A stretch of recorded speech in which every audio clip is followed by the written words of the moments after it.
Hello everyone, welcome to our channel Gyan junction. मैं हूं दिलीप और आज हम लोग science chapter 2 acid bases and salt का क्वेश्चन आंसर को सॉल्व करेंगे एनसीईआरटी का। पिछला क्लास में हम लोगों ने थ्योरी पार्ट को समझा था, तो चलिए हम लोग शुरू करते हैं पहला क्वेश्चन के साथ। हाँ, पहला क्वेश्चन है ए solution turns red litmus blue turns करता है एक सॉल्यूशन, तो इसका पीएच का वैल्यू क्या हो सकता है, ये क्वेश्चन है। तो अगर कोई सॉल्यूशन रेड को ब्लू में करता है तो हम लोगों ने थ्योरी क्लास में समझा था कि अगर कोई रेड को ब्लू में कन्वर्ट कर देता है तो वो बेसिक हो सका बेस हो जाएगा, बेस हो जाएगा। अब बेस जो होता है उसका पीएच का वैल्यू हमेशा 7 से 14 के बीच रहता है। ठीक है, 7 जो होता है न्यूट्रल का होता है और जैसे जैसे हम राइट साइड की ओर बढ़ते जाते हैं उसका बेसिक कैरेक्टर बढ़ता जाता है। तो इसका बेसिक होगा, चूँकि यहाँ पे जो 10 नंबर दिख रहा है, 10 इस ऑप्शन में जो 10 नंबर दिख रहा है वही 7 से ज़्यादा है, तो इसलिए इसका जो कैरेक्टर होगा वो बेसिक होगा, तो इसका राइट आंसर होगा 10। ठीक है, तो नेक्स्ट क्वेश्चन की ओर चलते हैं। नेक्स्ट क्वेश्चन है A solution react with crushed eggshell to give a gas that turns lime water milky. तो that solution contains, वो solution क्या क्या होगा? NaCl होगा, HCl होगा, LiCl होगा, KCl होगा। तो इसका राइट आंसर होगा HCl होगा। कैसे HCl होगा? क्योंकि HCl जो होता है वो स्ट्रॉन्ग एसिड होता है। HCl जो होता है वो स्ट्रॉन्ग एसिड होता है। तो एसिड जब कैल्शियम कार्बोनेट के साथ रिएक्ट करेगा, HCl जब रिएक्ट करेगा कैल्शियम कार्बोनेट के साथ, तो वो HCO2 गैस प्रोड्यूस करेगा। जब स्ट्रॉन्ग एसिड कैल्शियम कार्बोनेट के साथ रिएक्ट करेगा तो वो CO2 गैस प्रोड्यूस करेगा। कैसे करेगा? हम लोगों ने थ्योरी क्लास में समझा था केमिकल प्रॉपर्टीज ऑफ एसिड में कि जब कोई स्ट्रॉन्ग एसिड कार्बोनेट के साथ रिएक्ट करता है तो CO2 प्रोड्यूस करता है, कार्बन डाइऑक्साइड गैस प्रोड्यूस करता है। तो कार्बन डाइऑक्साइड यहाँ गैस प्रोड्यूस हो गया। अब ये कार्बन डाइऑक्साइड को कह रहा है कि अगेन हम उसको लाइम वाटर से मतलब हो गया कैल्शियम हाइड्रोक्साइड के साथ अगर पास करेंगे तो वो मिल्की हो जाता है। मिल्की मतलब जाता है कि वाइट टाइप का प्रेसिपिटेट बना देता है ना, वाइट प्रेसिपिटेट बना देता है। तो वो कैसे बनाता है? तो कैसे बनाता है, रिएक्शन को देखते हैं। कैल्शियम कार्बोनेट को अगर हम HCl को बनाए तो कैल्शियम क्लोराइड बना और CO2 बना, पहला रिएक्शन हुआ। अगर उस CO2 को अगर हम कैल्शियम हाइड्रोक्साइड के साथ रिएक्ट कराएं तो एक कैल्शियम कार्बोनेट फिर से बन गया और H2O गैस बना। तो ये जो कैल्शियम कार्बोनेट है इसी के कारण उसका जो है कलर वो मिल्की हो जा रहा है, जो कि एक प्रेसिपिटेट का फॉर्मेशन हो जा रहा है, जिसका जो मिल्की अपीयरेंस देता है, जो मिल्की उसका लुक होता है। ठीक है ना, तो इसका राइट आंसर हो जाएगा HCl। ठीक है, चलिए नेक्स्ट क्वेश्चन की ओर चलते हैं। हाँ, नेक्स्ट क्वेश्चन कह रहा है कि 10 ml of a solution of NaOH is found to be completely neutralized by 8 ml of a given solution of HCl. If you take 20 ml of same solution of NaOH, the amount HCl solution, the same solution as before, required to neutralize it will be। हाँ, क्या कह रहा है कि अगर 10 ml of solution है NaOH का, उसको अगर हम 8 ml ऑफ HCl के साथ रिएक्ट कराते हैं तो कम्प्लीटली न्यूट्रलाइज कर देता है। कम्प्लीटली न्यूट्रलाइज करता है मतलब NaOH प्लस HCl, ये है एसिड, ये है बेस, ये न्यूट्रलाइज करके साल्ट और वाटर बनाएगा। ठीक है ना, तो ये 10 चाहिए और ये 8 चाहिए, तब जाकर न्यूट्रलाइज होगा कम्प्लीटली। तो कह रहा है कि अगर हमको ये 20 रखेंगे NaOH को तो HCl का कितना क्वांटिटी रखना होगा, कितना अमाउंट हमको रखना पड़ेगा ताकि वो पूरी तरह से न्यूट्रलाइज कर दे, ये क्वेश्चन है।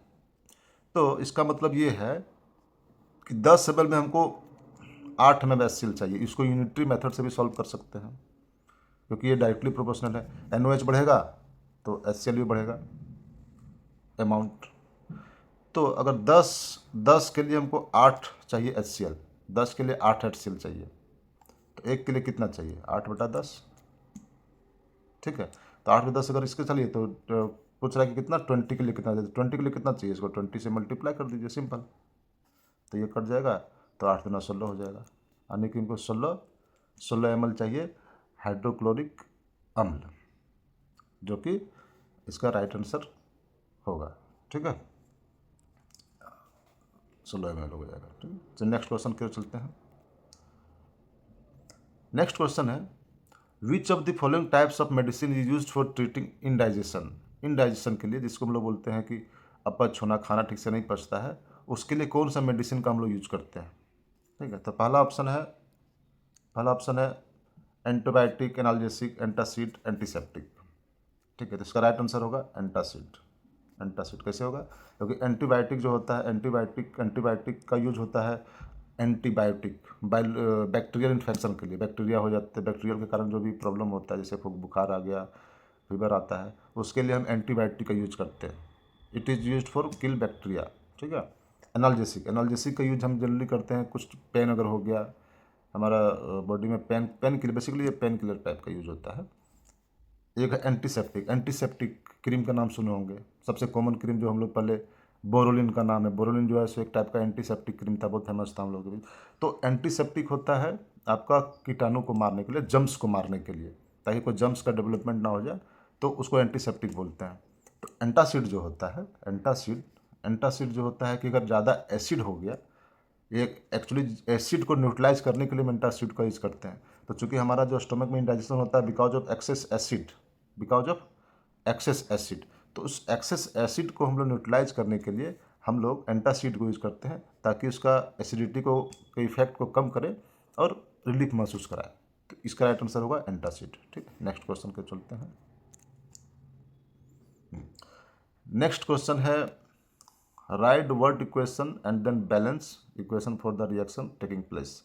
इसमें कुछ कुछ इक्वेशन दिया है और उसको बैलेंस भी करने बोल रहा है, कैसे करेंगे। ठीक है, चलिए करते हैं। पहला क्वेश्चन है, dilute sulphuric acid react with zinc granules. मतलब कह रहा है कि डाइल्यूट सल्फ्यूरिक एसिड मतलब H2SO4 रिएक्ट कर रहा है जिंक के साथ, तो क्या बनाएगा। H2SO4 जिंक के साथ रिएक्ट कर रहा है तो क्या बनाएगा। तो हम लोग याद करते हैं, थ्योरी क्लास में हम लोगों ने केमिकल प्रॉपर्टीज ऑफ एसिड को पढ़ा था। उसमें क्या था कि ये एसिड है H2SO4 और ये मेटल है। एसिड अगर मेटल के साथ रिएक्ट करता है तो क्या बन रहा था हमारा zinc sulphate, that is salt plus H2, मतलब salt plus hydrogen gas produce हो रहा था। ठीक है, जो केमिकल प्रॉपर्टीज ऑफ एसिड में हम लोगों ने पढ़ लिया था। तो यह है कि अगर H2SO4 रिएक्ट करेगा जिंक के साथ, जिंक सल्फेट बनाएगा तो H2 बनाएगा। ठीक है, तो इसमें देखते हैं कि इक्वेशन बैलेंस है कि नहीं। देख लेते हैं, पहले मेटल को देखेंगे, जिंक एक ही है। फिर सल्फर को देखेंगे, सल्फर भी मैच है। हाइड्रोजन भी 2 है, हाँ हाइड्रोजन भी 2 है। यहाँ ऑक्सीजन 4 है, यहाँ ऑक्सीजन 4 है। तो ये ऑलरेडी इक्वेशन जो है सो बैलेंस है, तो हमको इसमें कुछ करने की जरूरत नहीं है। ठीक है, नेक्स्ट क्वेश्चन क्या है कि dilute hydrochloric acid react with magnesium ribbon. हाँ, तो इसमें क्या कह रहा है कि HCl रिएक्ट कर रहा है मैग्नीशियम के साथ।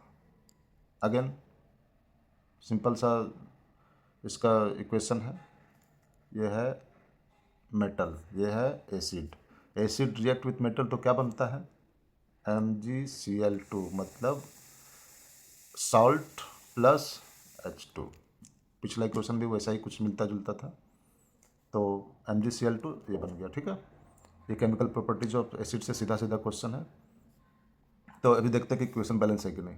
Mg बैलेंस है। सबसे पहले हम लोग इक्वेशन बैलेंस करने में मेटल को देखेंगे, मेटल बैलेंस है। अब देखेंगे क्या, क्लोरीन यहाँ 2 है, यहाँ एक ही है, इसको 2 से मल्टीप्लाई कर देंगे। 2 से मल्टीप्लाई कर देंगे तो क्लोरीन बैलेंस हो गया। अब किसको बैलेंस करना है, हाइड्रोजन को। हाइड्रोजन यहाँ 2 है, तो यहाँ ऑलरेडी 2 हो चुका है। हाँ, तो ये इक्वेशन हमारा बैलेंस हो गया, यानी कि 2HCl plus MgCl2 plus H2, ये इसका करेक्ट आंसर होगा, ये इसका करेक्ट इक्वेशन होगा। बैलेंस भी हो गया। ठीक है, चलिए नेक्स्ट क्वेश्चन पे चलते हैं। क्या है कि अ dilute sulphuric acid react with aluminium powder. अरे डाइल्यूट सल्फ्यूरिक एसिड है, यानी कि सल्फ्यूरिक एसिड में तो H2SO4 react with aluminium powder, तो क्या बनेगा। देखिए, ये बीज है, ये मेटल है, ये एसिड है, मेटल और एसिड है, तो क्या बनेगा साल्ट प्लस वाटर, यानी Al2SO4 aluminium sulphate plus H2। ये हमारा बनेगा H2SO4 अल्युमिनियम के साथ रिएक्ट करेगा तो अल्युमिनियम सल्फेट बनाएगा और हाइड्रोजन गैस प्रोड्यूस करेगा, क्योंकि chemical properties of metal, computer properties of acid यही बोलता है कि अगर कोई एसिड मेटल के साथ रिएक्ट करता है तो सल्फेट और हाइड्रोजन गैस प्रोड्यूस करता है।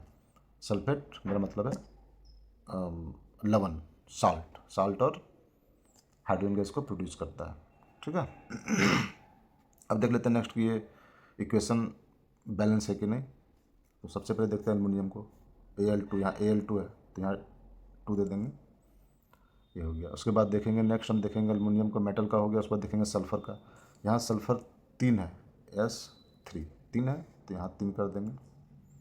अब उसके बाद देखेंगे हाइड्रोजन का, हाइड्रोजन यहाँ कितना है, 3 दूना 6 हो गया तो यहाँ 3 कर देंगे।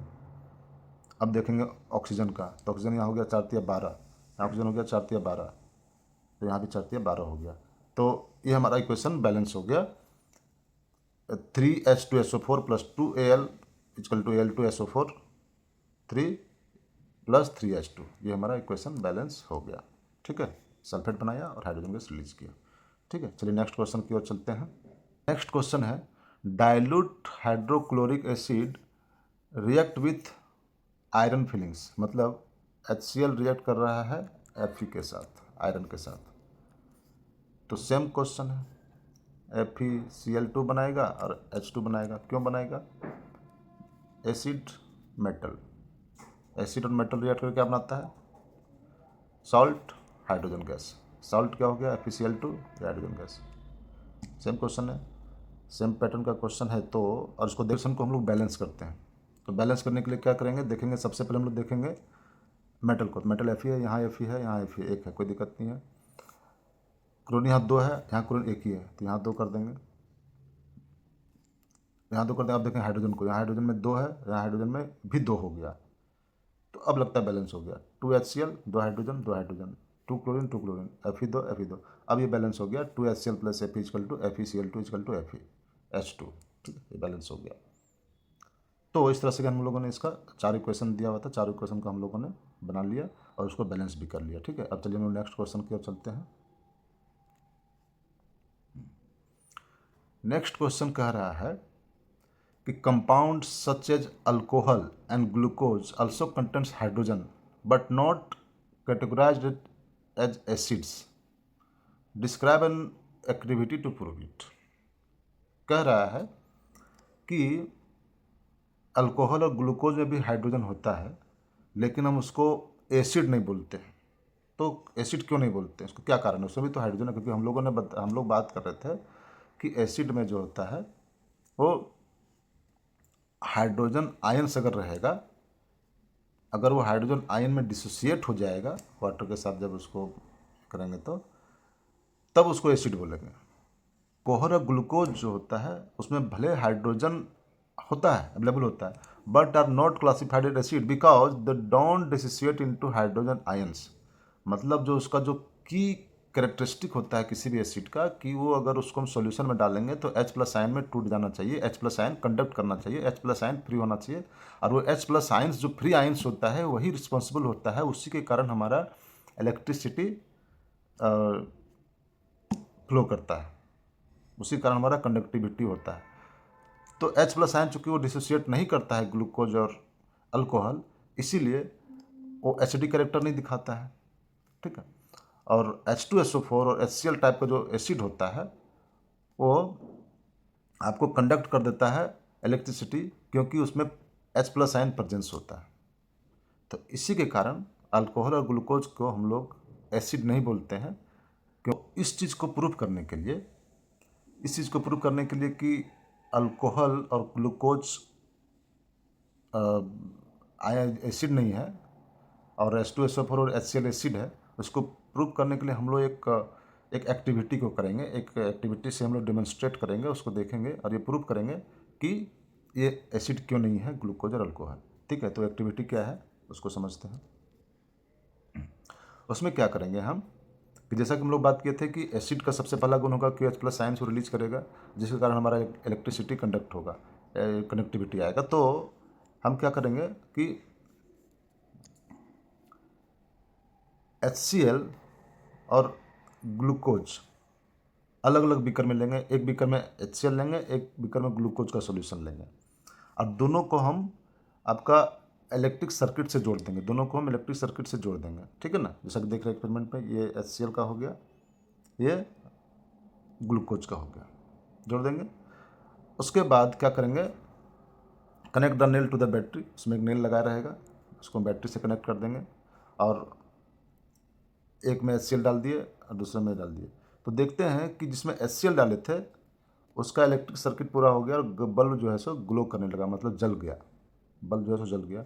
और जिस बीकर में ग्लूकोज का सोल्यूशन था उसका बल्ब नॉट ग्लोइंग, उसका बल्ब नहीं जला। तो ये कैसे हुआ, इसका मतलब ये हुआ कि HCl ने इस सोल्यूशन में H+ आयन रिलीज कर दिया, इस सोल्यूशन में H+ आयन रिलीज कर दिया इसमें, अब जिसके कारण हमारा इलेक्ट्रिसिटी जनरेट हो गया और वो बल्ब को जला दिया।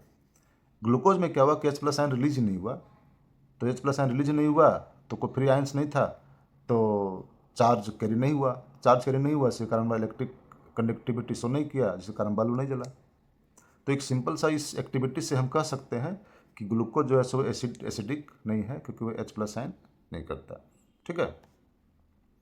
तो ये हमारा हो गया कंक्लूजन। इससे क्या निकला, कंक्लूजन इससे ये निकला कि जो the glowing bulb in the case of HCl and H2SO solution demonstrate that it dissociate into ions, ठीक है, जो हमने बात कर लिया, जिसके कारण फ्लो ऑफ इलेक्ट्रिसिटी को वो अलाउ करता है। और ग्लूकोज और अल्कोहल के केस में ग्लो नहीं हुआ, बल्ब नहीं जला, वो बताता है कि वो आयंस में डिसोसिएट नहीं हुआ, क्योंकि इलेक्ट्रिसिटी जनरेट ही नहीं हुआ, कंडक्टिविटी नहीं शो किया, इलेक्ट्रिक कंडक्टिविटी, इसका मतलब उसमें H+ आयंस अब्सेंस रहा होगा। तो इस तरह से समझ गया। चलिए हम लोग नेक्स्ट क्वेश्चन की ओर चलते हैं। नेक्स्ट क्वेश्चन है कि why does distilled water not conduct electricity whereas rain water does. कह रहा है कि डिस्टिल्ड वाटर जो होता है वो इलेक्ट्रिसिटी कंडक्ट क्यों नहीं करता है, जबकि जो बारिश का जल होता है, वर्षा का जल होता है, वो इलेक्ट्रिसिटी कंडक्ट करता है। तो इलेक्ट्रिसिटी कंडक्ट करने के लिए हमको एक आयंस का प्रेजेंस होना बहुत ज़रूरी है। इलेक्ट्रिसिटी कंडक्ट करने के लिए आयंस का प्रेजेंस होना बहुत ज़रूरी है। तो इसमें क्या होता है, जो डिस्टिल्ड वाटर होता है, डिस्टिल्ड वाटर में हमारा बहुत ही ना के बराबर आयंस होता है, आयंस अब्सेंस होता है। अब चूंकि आयंस अब्सेंस होता है डिस्टिल्ड वाटर में, तो उसको चार्ज कैरियर मिलता नहीं, जिसके कारण हमारा इलेक्ट्रिक कंडक्टिविटी शो करे, तो चार्ज फ्लो भी नहीं होता है क्योंकि आयंस अब्सेंस है। लेकिन रेन वाटर जो होता है उसमें क्या होता है, सिग्निफिकेंट नंबर ऑफ आयंस होता है बिकॉज ऑफ डिजॉल्व इम्प्योरिटी, उसमें वेरियस टाइप का इम्प्योरिटी होता है रेन वाटर में, जिसके कारण उसमें आयंस अवेलेबल होता है। और चूँकि आयंस अवेलेबल होता है तो उसमें इलेक्ट्रिसिटी का कंडक्टर होने का संभावना बढ़ जाता है, ठीक है ना। कहने का मेरा मतलब ये है कि distilled water is pure water molecules, means it lacks any impurity, मतलब उस इम्प्योरिटी का संभावना होने का संभावना कम रहता है, तो उसमें नहीं रहता है, तो इसलिए उसमें कोई आयंस डिजॉल्व नहीं होता है, कोई आयंस फ्री नहीं होता है, इसके कारण इलेक्ट्रिक करंट फ्लो नहीं करता है। इसलिए distilled water poor conductor of electricity होता है, जबकि रेन वाटर में इलेक्ट्रिक कंडक्टिविटी शो करता है, इलेक्ट्रिक कंडक्टर होने का संभावना रहता है, ठीक है। चलिए नेक्स्ट क्वेश्चन की ओर चलते हैं।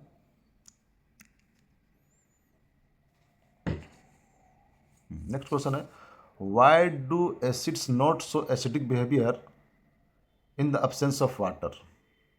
कह रहा है कि जल के अनुपस्थिति में अम्ल का व्यवहार अम्लीय क्यों नहीं होता है, कि अगर जल नहीं रहेगा, मतलब कोई सॉल्यूशन में ही जो कोई भी अम्ल होता है वो किसी सॉल्यूशन में, इक्वस सॉल्यूशन में ही वो एसिडिक कैरेक्टर शो करता है।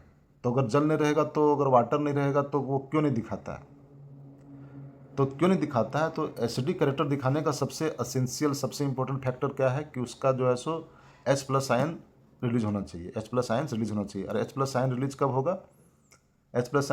होगा, जब वो किसी सॉल्यूशन में जाएगा। H+ आयन रिलीज कब होगा, जब किसी सॉल्यूशन में जाएगा। और H+ आयन ही रिस्पॉन्सिबल होता है एसिडिक प्रॉपर्टी के लिए। तो जब वो कोई वाटर नहीं रहता है, यानी कोई ड्राई फॉर्म में रहता है, तो H+ आयन जो रिलीज होना चाहिए वो रिलीज नहीं होता है, वो डिसोसिएट नहीं होता है in the absence of water. तो चूंकि H+ आयन डिसोसिएट नहीं होता है, तो आपका वो एसिडिक कैरेक्टर शो नहीं करता है, ठीक है ना।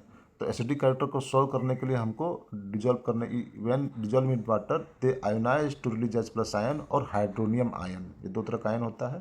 जब उस वाटर के साथ को सोल्यूशन के साथ मिक्स करते हैं, तो जब उसमें मिक्स करते हैं तो ये आयन्स रिलीज होता है, इसी आयन्स के कारण हमारा उसका एसिडिक कैरेक्टर शो करता है। समझ गए? चलिए नेक्स्ट क्वेश्चन चलते हैं।